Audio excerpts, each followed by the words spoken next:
seconds, brother.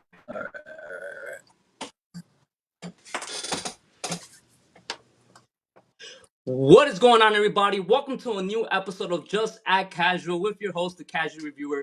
And today we have a very special guest, but we'll get right to it right now in a bit. If you guys want to start a podcast, you do it with String Studio. String Studio is the platform that I use to create this podcast. All you have to do is go live on. All you have to do is go live on multiple platforms. We're talking Twitch, Facebook, YouTube, even the String Studio platform itself. And all you have to do is just sign up with an email. They have three options, all below $30 a month. You can go live on your cell phone, laptop. And today we're doing things a little different. I'm going to be live streaming through my cell phone. And I'm definitely going to be using my laptop today. But without further ado, let me introduce my guest. I've been wanting to talk to this guy for months. This guy has almost 10,000 followers on Instagram, not just on one, but on two pages. He also has over 18,000 with 1.2 million likes on TikTok. Please help me introduce the person that I like to call Mr. Too Sexy for his shirts, Mr. Rudy fucking Tee, brother. How are you, man? I am so fucking hyped for this interview. What is going on, man? God damn, Sergio went crazy in the intro, Bro, I God know your damn. energy. I know the energy that you be bringing to your videos. I gotta match that shit, bro. I'm telling you, I am a huge fan of your stuff, man. I love the energy that you bring every single time in every one of your videos. It's insane. And not only that, you're very, very knowledgeable on the sport of MMA. So I had to talk to you, brother. Oh, And hell yeah. let me before I even start off with this interview, I just want to say no hate to all the other content creators I've interviewed before. They're all cool as fuck. They're all cool. They've been super warm and genuine. But since day one, brother, the minute that I reached out to you, super cool as fuck. We be having like some side conversations whenever some crazy shit happens in the UFC, and you always been so welcoming. And I see the big things that you're doing. We're not gonna get into that, but you know I always showing love on this side, brother. So I just want to say thank you for finally coming on, man. It means a lot. No, hell yeah. Yo, I appreciate all that. And thank you for allowing me to come on and just help you out along the way. And you help me. And just, I'm just excited and thankful that you even want to talk to me. So I'm very blessed. So I appreciate that, my man. For sure, brother, man. So let's get right to it. So Hell yeah. this weekend, for sure, is by far one of the juiciest cards, probably the whole year. It probably is the best card in the whole year. Probably even for the rest of the year. UFC 280 is stacked from the prelims to the main card, and I mean we gotta break it down, man. But let's talk about the main card. So first we have the first fight, Katie Shukagan versus Manon Floro. I'm not sure if I'm pronouncing her name right. Who do you got right there, and how do you see that fight happening? Well, hold on. Sorry to kind of pivot a little to the right. But I know we were talking about MMA and stuff, but I also want to mention I love the marketing aspect of MMA. So One we'll hundred get to the percent. fights, but I do want to say it's crazy. Like, I'm learning myself. Memes are so powerful. I don't know if you've seen it right now. Charles Oliveira, Aljo, who else was rocking it? Even Leon Alfredo. Edwards, because I believe he's out there. They're wearing the traditional Arabic outfit in Abu Mhm. Dhabi. Bro, people making memes saying like, "This is what I'm gonna wear Saturday, watching the fight." So it's like it's crazy how like, and I mentioned this in a lot of my videos. A lot of fighters should embrace becoming a meme. Memes go viral. I myself am posting random like MMA memes. That's the best stuff I've been getting. Like, and you see in your analytics, everyone's been sharing it, and I'm like, wow. As opposed to like when you do like reposts of like someone's knockout or interview, Yeah. those don't get shared as much. Memes get shared like crazy. So I just wanted to mention that like it's nuts. But yeah, Yeah, sorry, because hold on. that's what I want to mention too as well, because it's like you basically that's how your whole channel blew up. It's like Yeah. you actually breaking details on what a fighter does when it comes to marketing themselves. I believe right now, excluding the big names like Conor McGregor, Nate Diaz, I feel like Mm. a person right now who's marketing themselves so well is Charles Oliveira. Oh, I thought you were gonna say someone else. Who were What? you gonna who were you gonna Paulo say? Paulo Acosta, That too. That's another bro. person. That's another person that that's marketing themselves so well because they're embracing everything that they're he was being criticized. People were criticizing him for being a juice head. People were criticizing him for being a steroid or missing weight. But yes, he's embracing that. He's embracing it as a villain. But yet, Yes. as of right now, people love him. People love him. So like, who else do what do you think about that? But quickly to say on Paulo quickly, you know what's beautiful about him too, and I made a video about it. You know how he has that secret juice, bro. I'm guaranteeing you, this time next year, not even this time next year, next year, he's gonna launch his own product Mm-hmm. where you can buy like an energy drink called Secret Juice. That'll be dope. It's gonna be. Oh, you know how like Taito Avasa? I said this Yep. in a video a while ago. I'm like, he does shoeies nonstop. I'm like, he should create his own brand, And he like did his it. own brand of shoeies, and he did. Bro, it's nuts. Like, and I was saying, who else did I say that? Sugar Sean. I think he has his own strain of weed.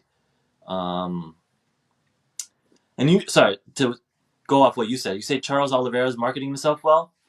I think so, in my opinion. In Brazil, I think because I feel like over there, I mean, he's embracing like the whole stardom, but yet he's like, for example, like the glasses. A lot of people know him for his glasses now, like, Hmm. and then his shiny white teeth. A lot of people, I've seen a lot of memes on that.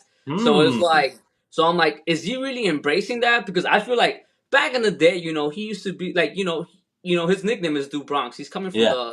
the Bronx area of Brazil, and now you see him on his way up. You see him flashing with the flashy clothes and everything. He's like a Brazilian version of Conor McGregor, Hmm. honestly.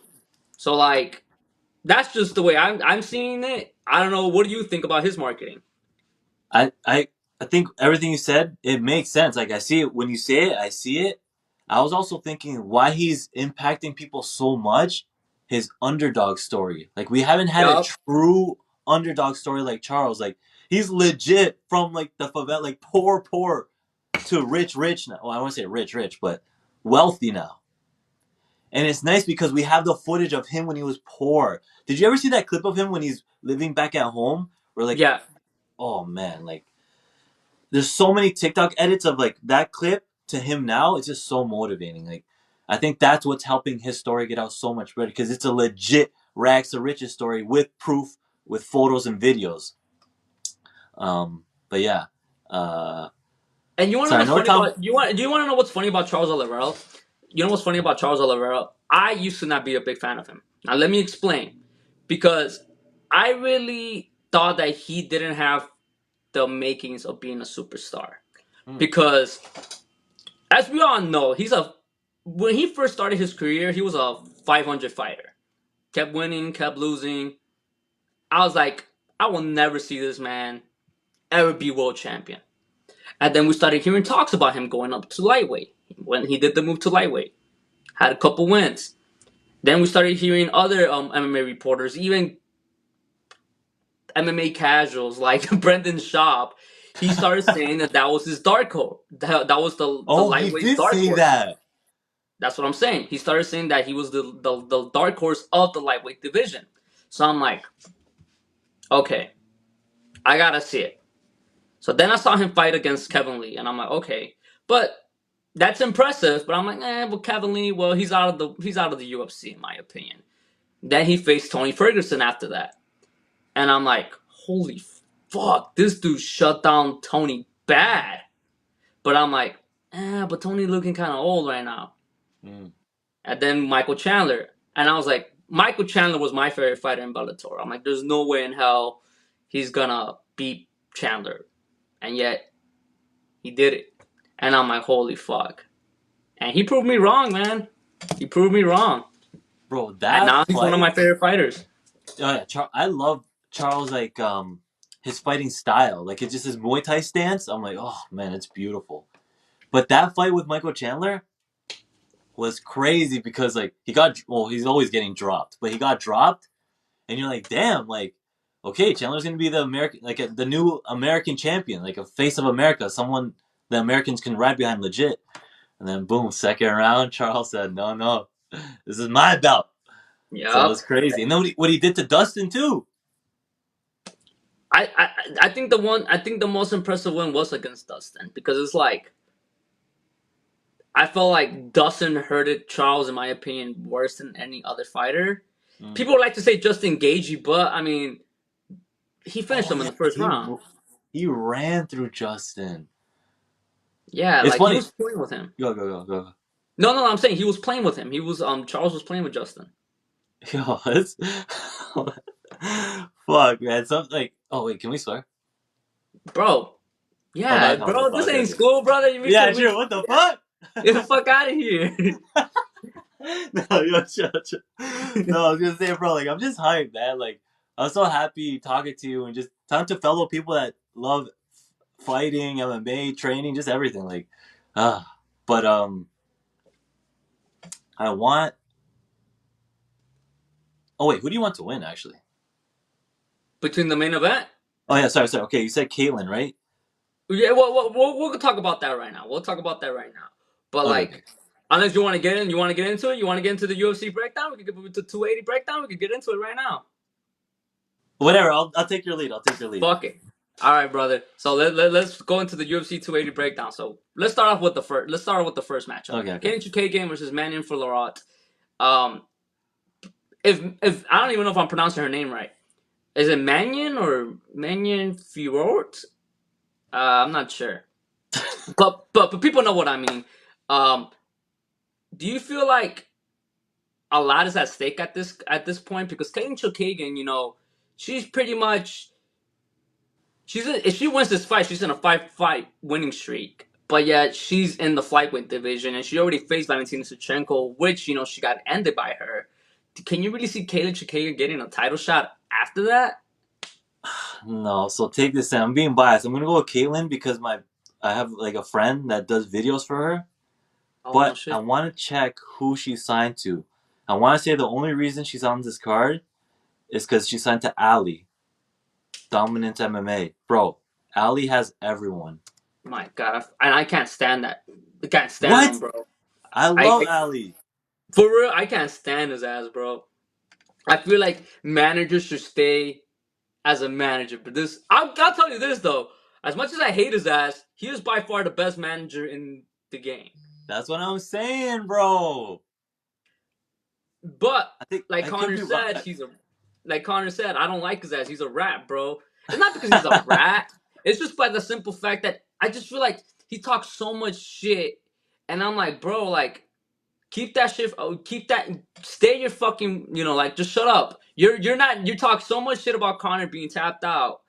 Being tapped out in the UFC, but yeah, your record's like what 2-3, and all your losses were from submission as well. So it's like, come But on, bro. do you know why I love him doing that though? Why? It brings a lot more attention to his fighters. I mean, that's true. I mean, that's true. I mean, look at that. I mean, Kamaru Usman, he got a role in Wakanda Forever, so that's a big thing, man. And let's keep it real. The only reason Islam is getting shot I mean, of course, his winning streak, but the pressure of Khabib slash Ali to Dana and the team over there, they're like, man, we're going to Abu Dhabi. You want that money? You want that Arab money? Let's throw Mm-hmm. Islam up there. And they're Yep. hoping Islam wins, bro, so they can keep going back to Abu Dhabi and providing more events and get more money. Yep. But I got sorry, I keep jumping, but I got sorry. I'm on Dominance MMA's website, but they're not showing the roster. Anyways, I could be wrong, but yeah, I'm going with Caitlyn, just biases because my friend does videos for her, and I think she signed to Ali. And sorry to quickly do it. I know Benil Dariush is signed to Ali too. Yeah, that one. Yeah, see, that's the thing. I would have loved to see that match. Wait. Yeah, Benil Dariush is signed to Ali, but I was thinking of what's his name? Bilal Muhammad. He signed to Ali too, right? Isn't he signed to Oh Ali? yeah! Oh my God! Yes. Bilal Muhammad is signed to Ali, and he's gonna be facing Sean Brady. I think he's gonna be the main event for the prelims. I personally thought that he was gonna be the first fight on the card, and I would have thought, fucking hell, that shit was gonna be a banger. But I thought that there was no way in hell they're gonna not. There was no way in hell they're gonna want to put Kaylee Chukagian as the main event for the prelims. They want her to be the opener. Yo, how do they have the GOAT Bilal Muhammad on the prelims, bro? Bro, funny thing, I actually took a photo with him. He's such a sweet No, guy. He's such a sweet guy. he's cool shit.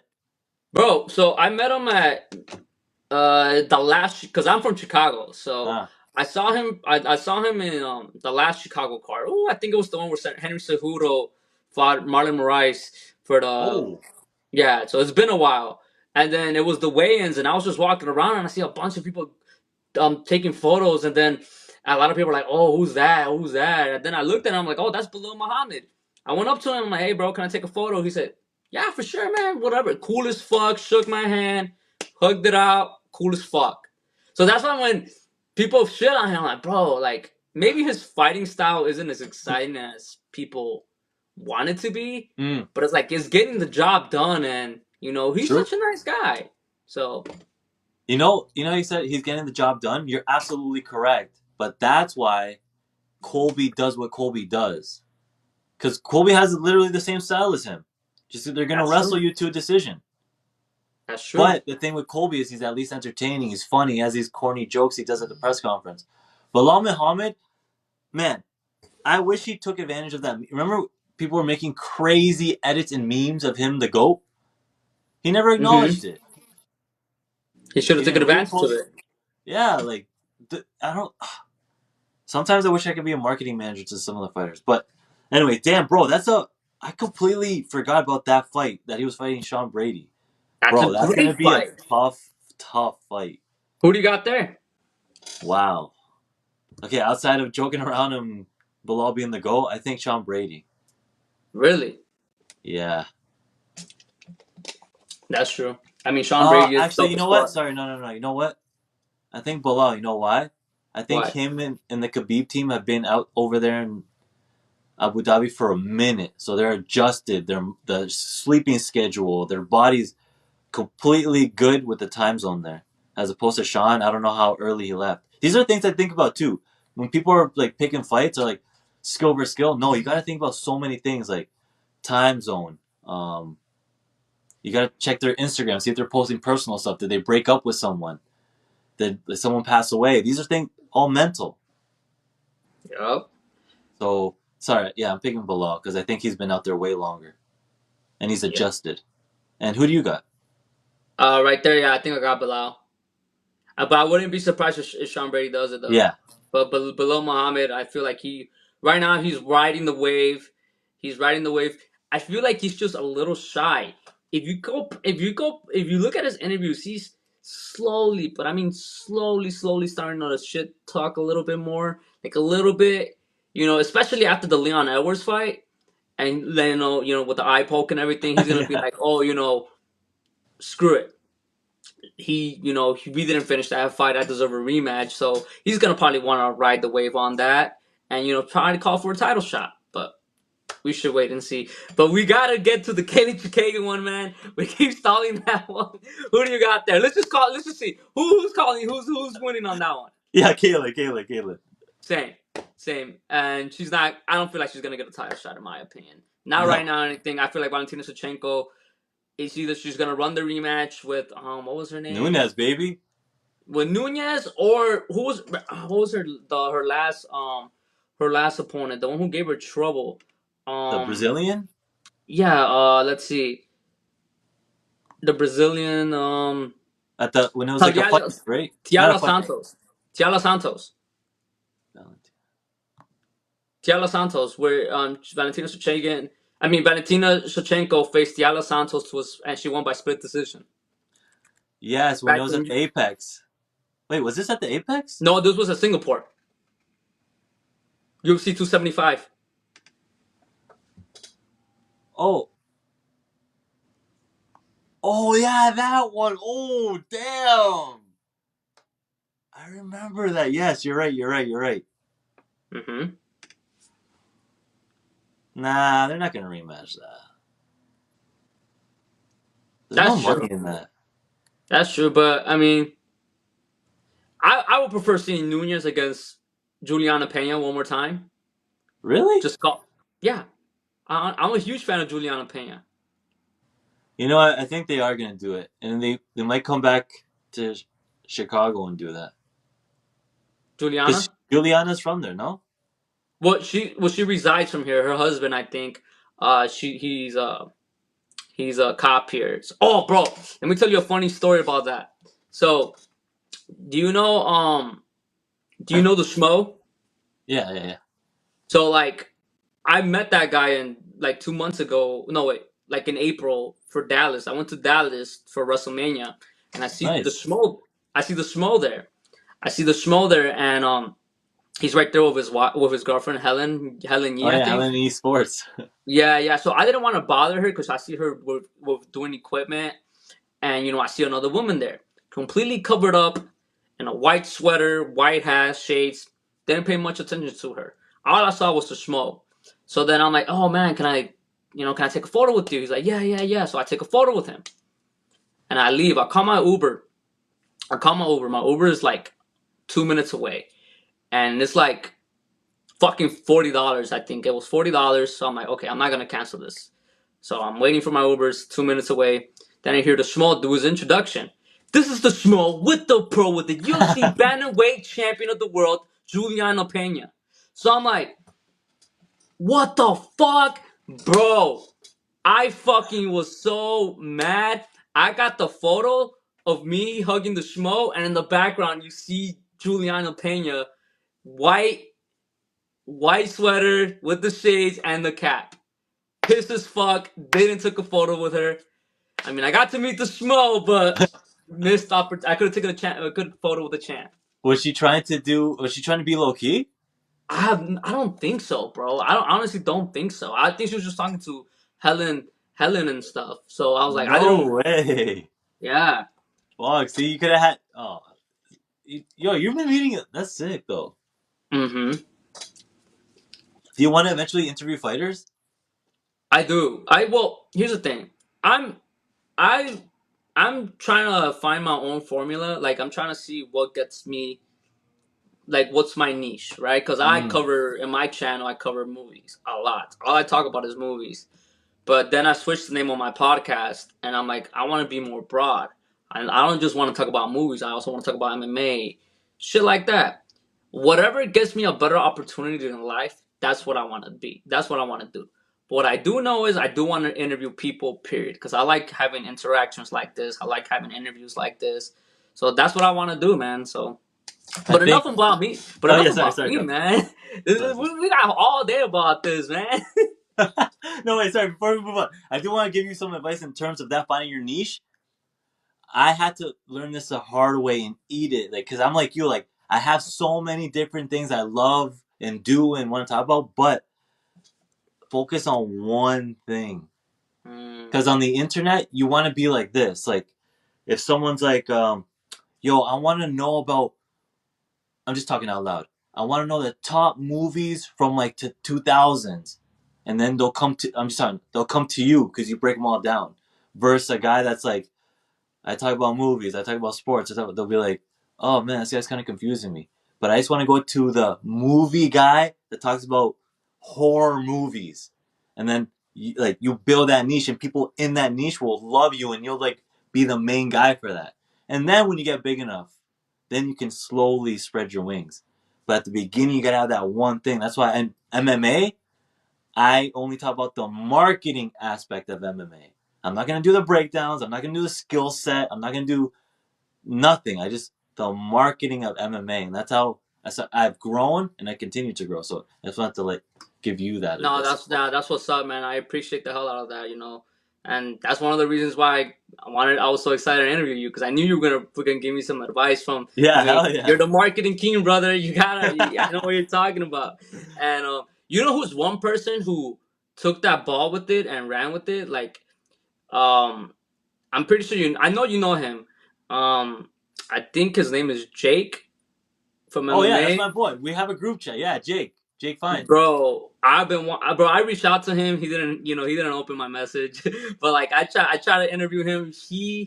I was like, I saw him, and then I saw you together. Like, I saw like videos, like your videos kept popping up, and I was like, bro, man, like he was literally the breakdown guy. And then all of a sudden, he got an interview with Aljamain Sterling, and he ran with it, bro. That's insane. And now Yeah, it's he amazing. works for him. Yeah, because we have a group chat, and at the beginning we're talking about like, hey, what's our niche within the niche? And I would I would give advice, but they would give me advice too, which I'm thankful for. I always said like I'm the marketing guy in MMA. I used to label Jake like the documentarian of MMA, and I say that because he is a videographer. Like that's his passion. Like he loves making films, so it only made sense. And then I'm sure you know Eric Matty MMA. He's the Mm, breakdown king. I'm pretty sure if you show him, you show If me a I show video, you, I'm you'll pretty know. sure. And do you know a guy Yeah, named Leo? He's Leo. boxing. No, If you see his I videos, like he's the boxing king. So like everyone has their own niche. So that's why with you, like I'm just not just MMA, but like films. I don't know what type of films you love, but just stick to horror and then slowly expand. So like you gotta mm, have like you gotta be known as that one thing within your niche before you start expanding to so many other avenues. man, that's what's up, man. Like I said, I appreciate the hell out of this, Yeah, man. but yo, This is shout out to Jake. Yo, shout out to Jake's my guy. I love Jake. yeah. Jake's awesome. I like his videos. Come on, Jake. I need to interview you, brother. Yeah, yo, Jake, come Let's on, get take care of on my it. boy. Yo, take care of my boy. but but yes, brother, I appreciate the advice, man. And but let's go back to this UFC 280 Yeah, card. I feel like we're talking about UFC, but I feel like I'm just chilling. Nah, bro, it's like, bro, honestly, this is like the most casual interview I ever had. But yeah, brother, let's go on to the next fight. Yeah, sorry. Benil Dariush was Matus Gamrot. Am I pronouncing his name right? Yeah, Mateus. Mateus Gamrot. Who do you got there, and how do you see that fight going? I think Mateus, to be honest. Hmm. And I think, mm, I don't know, because Benil Dariush, man, you know why I think Mateus, again, not via skills and all that. I think Mateus, because if you've been watching Benil Dariush's interviews lately, or just him speaking about his current situation, I think he feels like the UFC is against him right now. Because he's like, I was the backup for the main event in case it falls out. Why the hell is Alex Volkanovski the backup? And then he had his little chirp with him and Alex. And then I'm bringing this up because I remember when Dustin Poirier first fought Conor. That's how Dustin felt. He's like, I feel like the UFC is against me because they want Conor to win and be the next up and coming guy. And I feel like that's how Benil feels versus Mateus because Mateus is a tough ass fight, and he probably feels like, what the hell? Now the UFC is lowballing me again, saying I'm not the backup for the main event. The UFC doesn't want me to win. So this is like all mindset. You're going into a fight thinking like that, you're ultimately going to lose because you feel like you're fighting three heads at once. If I'm not mistaken, I was watching an interview with him today, with Brett Okamoto, and I feel like if I remember correctly, don't quote me on this, but I think that Bernil Dariush said, yes, I was pissed that I wasn't the backup fighter, but then I got over it. And I feel like he's been doing that a lot lately. Like you Hmm. said, he has been doing that a lot lately. Like, yeah, I'm pissed as fuck, but then he's like, I'm over it. But it's like, then which one is it? You know, it's Yeah, like, exactly. so it's like, are you pissed about it? Express it, go full blast on it. If you're not, then just don't say it, in my opinion, because it just a lot of fans don't like that. From the casual point of view, fans don't like that. So it's like, I don't know. I feel like, and the skill wise, I feel like Benil Dariush is gonna win that fight. My Hmm. opinion. I feel like he's the better fighter. He has his win streak is more impressive than Mateus, and there's a lot riding a lot. There's a lot for Benil to win, Oh and then he yes. has a lot of stakes on it. Like if he loses, it's over. Oh It's yeah, done. yeah. It's He's done. back in the finish line. Yep. So it's like me personally, I feel like as a fighter, Benil Dariush is a great fighter. He's proven himself time and time again. But from your point of view, I understand what you're saying. Like he's not. He's just complaining. I'm not trying to say he's complaining, but he's like, what's a better term? Like he's just Like expressing his like if you, frustrations. yeah, it feels like not almost like neglected. Like damn, I thought I was part of the UFC team. Hmm. And But nobody has, it's and interesting you nobody say has that to about go. you think he's gonna win because you're right, bro. if he loses, that's why UFC is ruthless. He's been on a streak. If he loses, back of the line. That's crazy, bro. That's so nuts. Yeah, I That's mean, we've seen it time and time again. I mean, the worst one, I think, in my opinion, is Tony Ferguson. oh man, yeah, Jesus Christ, poor yeah, That's bro. And it almost happened to damn it, I just had him in my head. Oh, it almost happened to Leon, bro. If Leon didn't win, but but you gotta tell me about that because you were literally the only guy on social yeah, media yeah, pulling for Leon Edwards. yeah. Why? What made you think that he was gonna pull it off? I was Again, one of them. I was one of those guys. I was even commenting on your page saying, I don't think he's gonna win. yeah, There's no way in hell he's gonna win. Kamaru Usman's pound for pound number one. Until again. Okay, that week, until the week of fight, until that the week of the fight. so take it in. This is why, bro. You gotta listen deep to what these fighters are saying. Don't worry about their training videos. All these fighters, bro, are elite fighters. The elite fighter isn't going to win on the fight night. It's the mindset that's going to win on the fight night. I remember listening to Kamaru Usman after he beat, I want to say Masvidal before he fought Leon.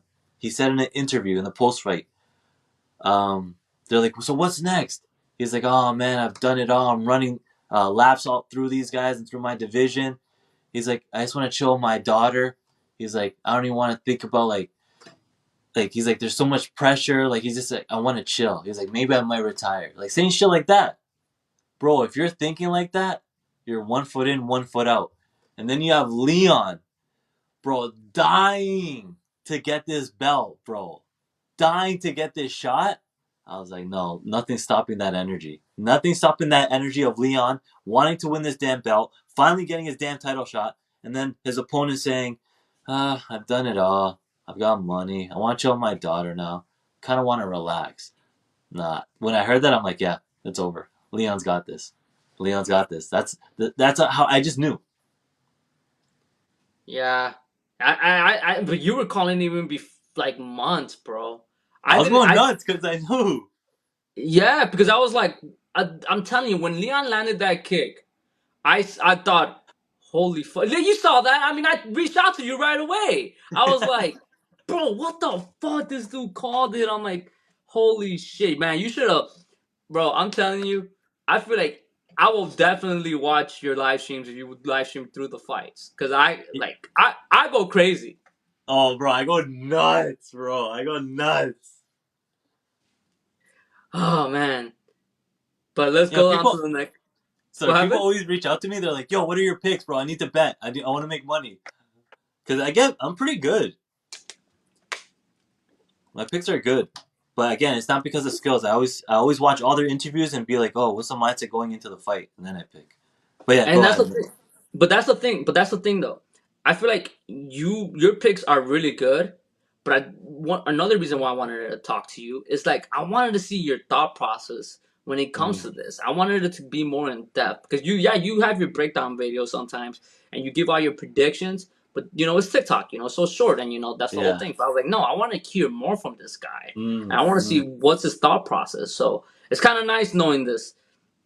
But now it's gonna get more harder though, because yeah, now we're yeah. getting more deep. These last three is where it gets deep. Next fight, for me, probably the most anticipated fight from the whole card. Second, Peter Yan versus Sean O'Malley. Peter Yan is by far his resume is more elite, more better than Sean O'Malley's. His boxing's crisp. He's fast. He's strong.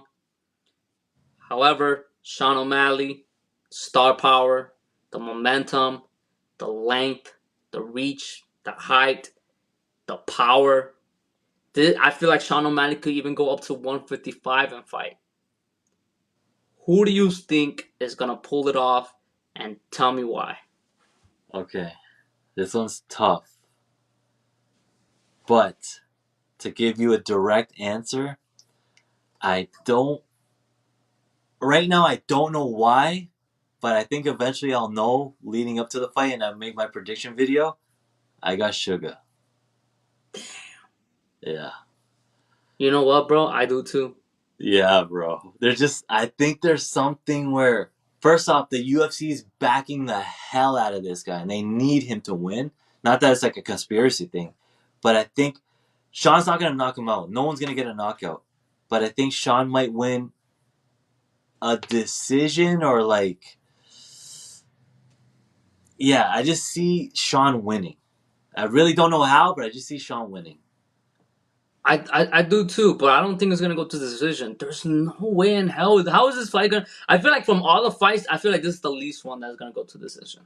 Well, No I way in think hell. because Jan is, oh, people always say, and it's true, like since I've been watching him, slow starter. So he loves five rounders. Sean, I don't think he's strong.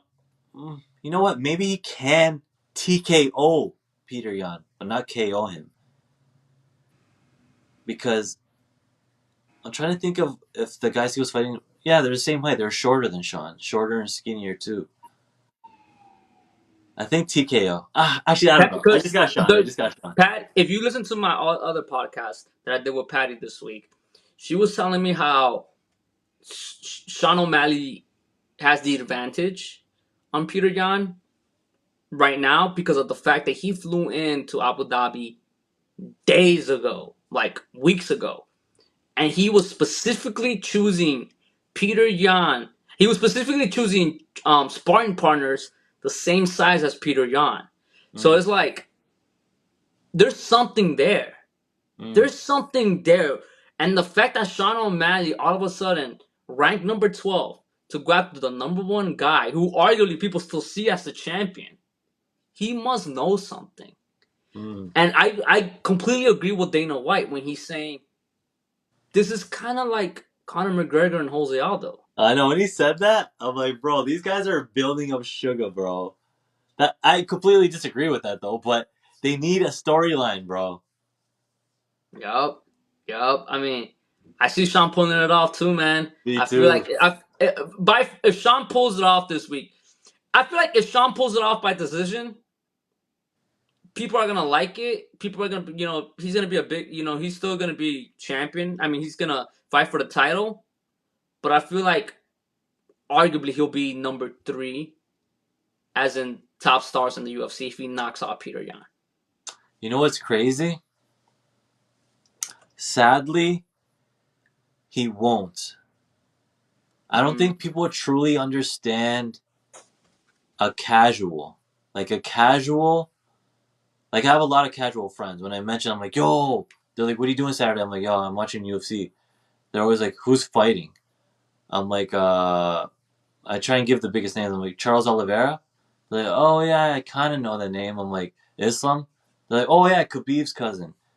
And then I'm like, Sugar. They're like, oh yeah, Sugar Sean, yo, he's sick, he's sick. But if he beats Peter Yan, Yan isn't even a big star himself. Sean needs that like I don't know, like it takes two to tango. You need someone with a big name too. Like trying to Well, think who. let me jump in real quick because I feel like you are right. However, and I hate to bring this motherfucker up because I honestly do, but when Jake Paul knocked out fucking Nate Robinson, nobody gave a shit about that fucking fight before. However, ESPN saw that knockout, ran with it, posted it, and it went viral. If Sean O'Malley knocks out Peter Yan flawlessly, oh, you bet your ass that's just gonna go trending everywhere. No That's gonna be the facts. most You're right. number one topic in the world that day. It's gonna be trending on Twitter, ESPN MMA. For a fact, there's no way in hell. But that's what I'm saying though. You do have a point about the big name, but Sean needs to do it flawlessly. It needs to Yeah, be you're right. impressive. You're absolutely right. Actually, you're speaking facts about that. If Sean can get a viral KO, the amount of memes and reposts, you're absolutely right. Just like Connor, yeah. If Sean has like that 11-second KO Connor had over Aldo, that even still gets reposted till this day, then yeah, you're right. He'll get Yeah. shot. He'll get shot to the moon. You're right. He needs that viral KO. Yep, I agree, man. Now moving on to the co-main event. Easy pick for Oh, me. okay. Aljamain Sterling versus TJ Dillashaw. Hold on, let me repeat that. Aljamain Sterling versus TJ Dillashaw. Who do you got? Aljo. Submission, rear naked choke. I said the same thing, but why? Yep. First off, again, outside of the fighting, TJ was off suspension for like 2 years, came back, fought Corey, got knee surgery, and now he's coming back again. And I think he was off for like a couple months. Too much time off. And a whole different time zone. And he's American. Well, so is Aljo, but still, Aljo's been active. And Aljo's going to win. It just, not just so much because, like I said, they're both, every fighter's elite. It's just because of time away from the cage. And ring rust is real, man. That's true. I mean, like I was explaining to Patty, she feels like TJ Dillashaw has the edge because of his experience and he has more ways to hitting the pocket, going into the body, and he probably gonna pressure Aljo. But I feel like TJ Dillashaw, like you said, ring rust is real. As much as Dominic Cruz likes to I say it's know. not, it is. TJ Dillashaw is coming off a 2 year suspension. And then Yep. he faces Corey Sandhagen. I think he blows his quad in the first round against Corey Sandhagen. And then he was completely sidelined for 9 months, and now he's up to the title fight. And a lot of people argue that Corey Sandhagen, won that fight. Yeah, So that's I what remember that. I never thought that, I always thought, okay, well, TJ Dillashaw is a great fighter, but I feel like his time is coming up too. So I got Aljo, you know, I feel like Aljo has the height, the reach advantage, and I feel like his jiu-jitsu is more superior than TJ Dillashaw's. I agree. And one last thing in terms of this fight, that's why I love Khabib's quote. Even though TJ did become champ again, like twice, if he gets it again this weekend, it'll be 3 times. You only have one prime. And if the people that do go for a second run, it's a rarity. So when Khabib says stuff like that, that actually hit me internally. I was like, yeah, he's right. Like, TJ, no, he's already been champ twice. His legacy's there. It's just, not that he's going to lose on purpose, but like, no, it's Aljo's time right now. However, a lot of people do make the argument though that TJ Dillashaw never really lost the title. A lot of people believe that. A lot of people believe that you know he got robbed against the Dominic Cruz fight back in 2015 or 16. Back in 2016, so people believe that TJ Dillashaw didn't lose that title then, and then he came back and regained it against Cody Garbrandt, and then he got suspended. So a lot of people be like, you know what? They probably use that as an edge and believe that TJ Dillashaw is gonna win this fight because he's the rightfully champ. He's the rightful champ at 135. But And that was kind of his campaign too. Now that you mention it, he was like, he was saying stuff like that, and I'm just like, I was kind of like, and sadly, like, you know what? On the topic quickly, like Nate Diaz says, bro, low key, all these fighters are on steroids somehow, bro. The risk is too high, bro. The risk is way too high to lose because they'll lose money, they'll lose situations, they'll lose sponsors. It's like low key, they're all on something, but like he was the only one that got caught. yep, that's true. Like yo, people And say Bilal Muhammad takes stuff. Like was now he that I don't know jacked? more. Let me see. Let me search him up. No, when you But met him, was he oh, jacked? was he Jack? I mean, I don't know. He was wearing like baggy clothes, like. But I mean, he's fucking big though, bro. I'm a short guy, so I'm like Mm, everybody's fucking Jack. mm, Everybody's Jack compared to me. But I do before we go to the main event, real quick thing, and I know we're cutting short on time, but thank you once again, for even coming on, still being on the show, giving me time to interview you. But you said, like Khabib said, there's you only hit your prime once. mm-hmm. Just what do you think Conor McGregor is gonna come back? I love Connor, but Champion. like he's done. He's too rich. He's too rich. When you're that rich, you've already did it. Like as a human, you're like, I've already accomplished the goal. I've already got the finances. My family's secure. My kids are secure. Like, now I'm just coming back because I'm bored. Like, not that he's bored, but like, I want to have fun with everyone. I want to be part of the crew. I want to be part of the conversation. But he's not winning nothing, man. You don't think he's gonna win one more fight? Depends who he fights. If it's an alley oop, so the UFC can make a lot of money, they'll throw him.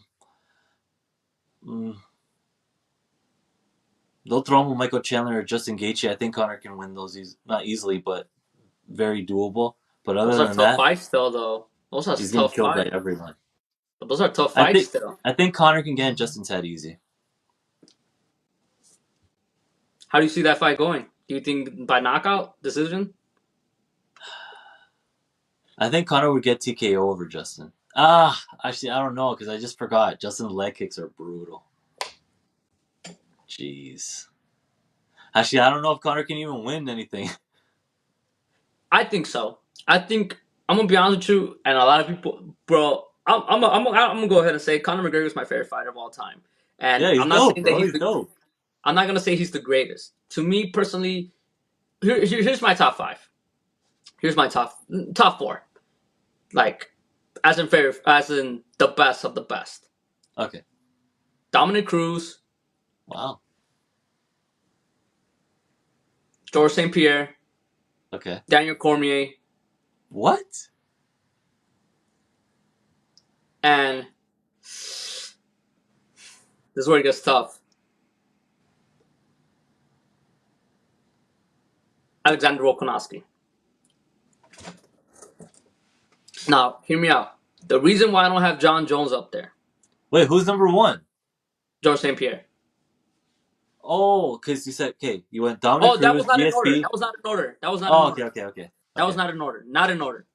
okay. I think it's Georges St. Pierre. If we're gonna people who tested positive, John Jones is up there. You know what I'm saying? I Yeah, mean, John Jones has beaten more world champions than anybody. Anderson Silva too. But it's like, I don't know, man. I don't know. I feel like once you test positive, it's not a good look. yeah. It's not. But then you got to think, like I mentioned, everyone's on something. There's just the only ones that got caught. That's true. That is true. I mean, but if we're talking about like pure, like who got me into the sport, more was Conor McGregor by far, because like his rise was unlike anybody that I've ever seen. I mean, before he got rich, before he started getting into trouble, this dude was my favorite fighter because it's like this dude was all he did was train.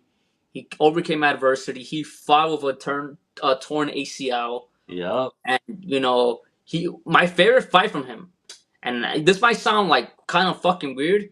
It's his first fight against Nate Diaz, because even though he loses that fight, this man went on a tear. I mean, a tear after that. Meaning he trained his ass off. His fucking promoting the next fight was insane. He didn't want to do any type of promotion. He was tweeting out, I decided to retire young. Thanks for the cheese. Blew up everywhere. And then, it was just insane. From the story of him being the headline for UFC 200 to him being scrap off the card to Dana White riding the Nate Diaz wave, even saying, I'm not surprised, motherfuckers, in the press conference, to finally getting the match done like a month and a half before UFC 202 happens. It was just, I don't know. That 2016 was the best year in MMA, and I feel like Conor McGregor in that year was remarkable. And I feel like to this point, nobody is able to match the marketing, the promotion, and the passion that he brought within that year. Oh, I completely agree. It's It's crazy. hard. That's why he's one of one. That's true. That's why sometimes you gotta put him in the gold conversation too. He's done Facts. remarkable shit too. And that's why I feel like, and that's what I'm saying. I feel like he could still be champion. I still think that if Conor and Khabib fought today, Conor will not Khabib out. I don't care. He's giving more. He's giving Khabib more problems than the last three fights, than his last three opponents that Khabib fought. Conor did well. I mean, well in that first round. He did, but Khabib is different, bro.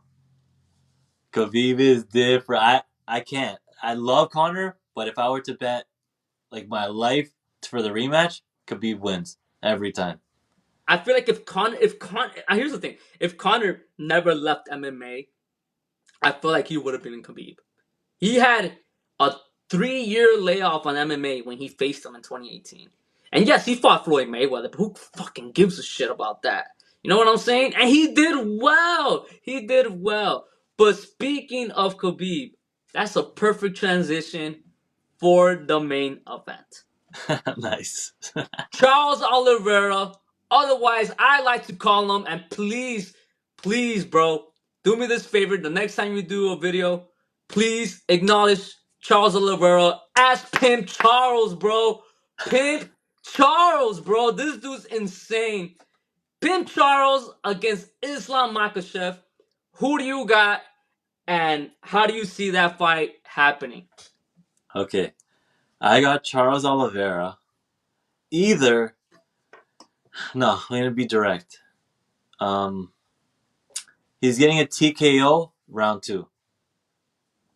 Charles? What? Yes, Charles. Oh shit. Why? I don't know so much about skill, but I'll give kind of what my mind is telling me.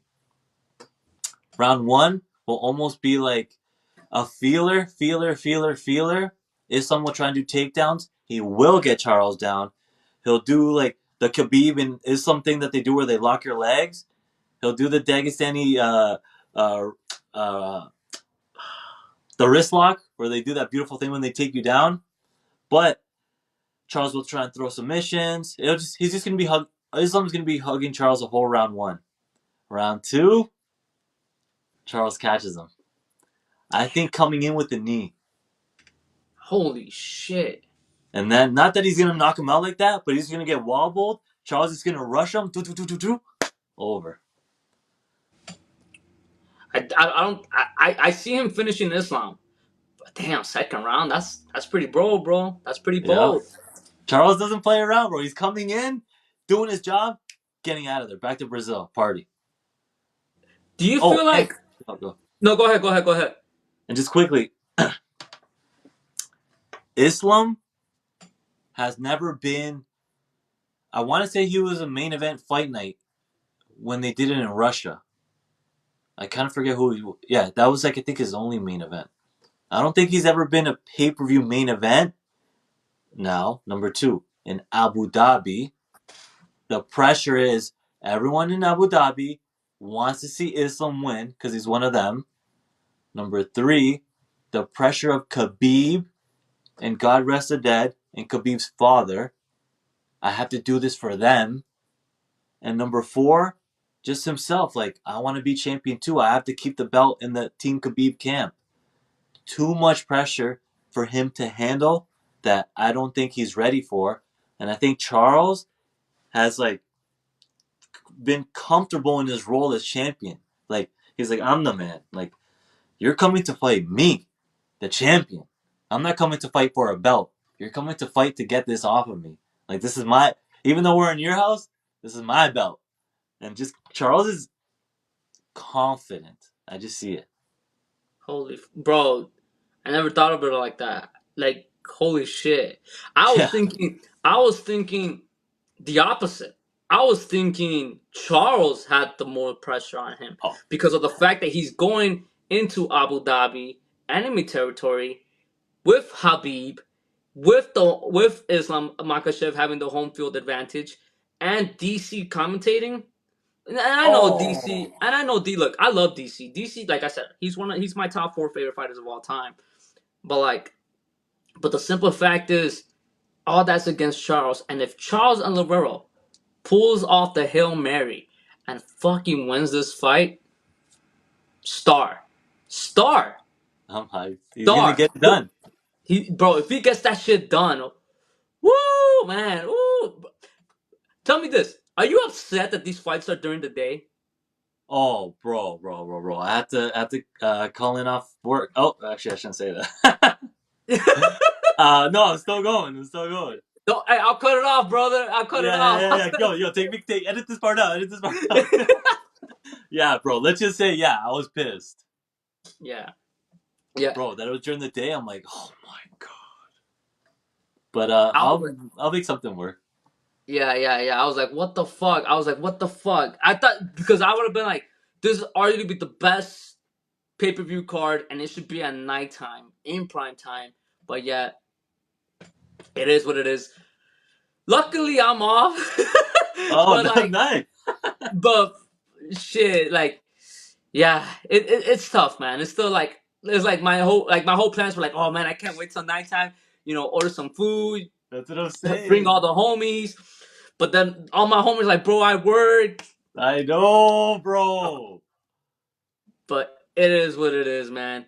Um, Final question, brother. When it comes to like the UFC 280, um, do you feel like is there a scenario where you think that Charles might miss weight and No, Volkanovski jumps in? no. That's just it's a good storyline. It's a good like side story to help promote and market the event. But no, Charles. No, no one's missing weight. These guys too serious. And if they do, then no, they won't. I don't see anything. I don't see any like the embedded videos. I don't see any Instagram posts of like wild food and recklessness. Unless some random stuff happens where I don't know. They are in Abu Dhabi. They might, I've heard Brazil stories when fighters go to Brazil, the Brazilian people like spike their food or do like low key stuff to mess with the American fighters. So you never know, but I don't think so. I don't think so. I hope not.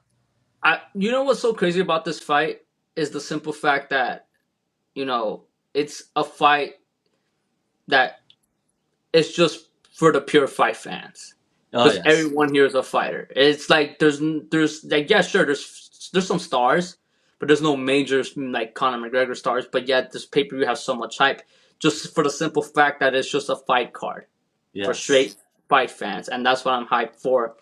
And you know what, brother? It's been an honor, and I fucking trust me, bro. It's been fun, and hopefully we get to do it again, man. yeah, hell Thank yeah. you. Thank you for coming on, man. And do you want to shout out your social media for people out there? Yeah, no, I will. Thank you first off for letting me do that. And first, actually, I just want to thank you, bro, again for getting me on here. I felt like I was just talking to the homie, vibing. I didn't even feel like I was interviewing. I feel like I was just vibing. Yeah, man. So I appreciate it. And then, yeah, people do want to rock with me and hear about the marketing aspect of mixed martial arts and UFC, Bellator, PFL, One Championship, all that stuff. On TikTok, I'm at Rudy Tee, Tee. And then on Instagram, the same thing. And as well as YouTube. I'm going to start posting on YouTube shorts. So if you want to follow me, those are my social handles. Awesome. Everybody, go follow my boy. And this has been another episode of Just Act Casual. And brother, I'm gonna call you right now through IG, FaceTime, real quick, just real quick for like a couple minutes. Let's But yeah, go. all right, everyone. Peace out, everybody. Have a good one.